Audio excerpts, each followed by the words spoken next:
Hi guys, the GT series can be attributed to gaming smartphones, but it has some gaming elements. This refers not only to the appearance, but also to the specs. This is especially visible in the Realme GT Neo 2 launched in 2021. Though it appeared in select markets only such as China and India, the overall feedback was positive. That's why the company has decided to bring a follow-up model. According to various sources and leaks, the so-called Realme GT Neo 3 will hit the market in March or April 2022. We should admit that till the date there have been only a few pieces of information about this model.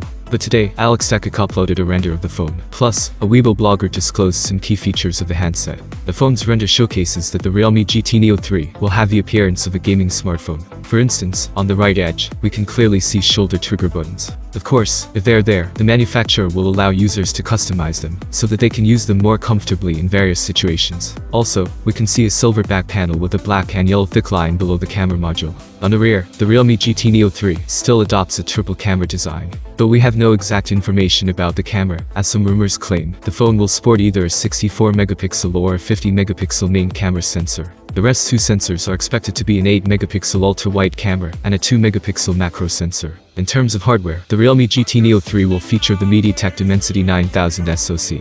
This is a top-end chip that is believed to outrun the Snapdragon 8 Gen 1. Other than that, there will be a 5000 mAh battery, which should support 125-watt fast charging. While many Samsung fans might think it's a marketing gimmick or so, the S22 only supports 25-watt charging. Oppo already announced such technology back in 2021. For such a handset, the screen parameters are very important, but we still have nothing to share with you. Anyway, the previous model's parameters could be useful. The GT Neo 2 came with a 6.62-inch display, so there is every reason to think the Realme GT Neo 3 will sport something identical to it. Lastly, when looking at this render, we have a feeling as we are dealing with the OnePlus 9. The same trigger buttons, the rear camera module, and so on. Subscribe to the channel and leave your comments. Thank you for watching. See you soon.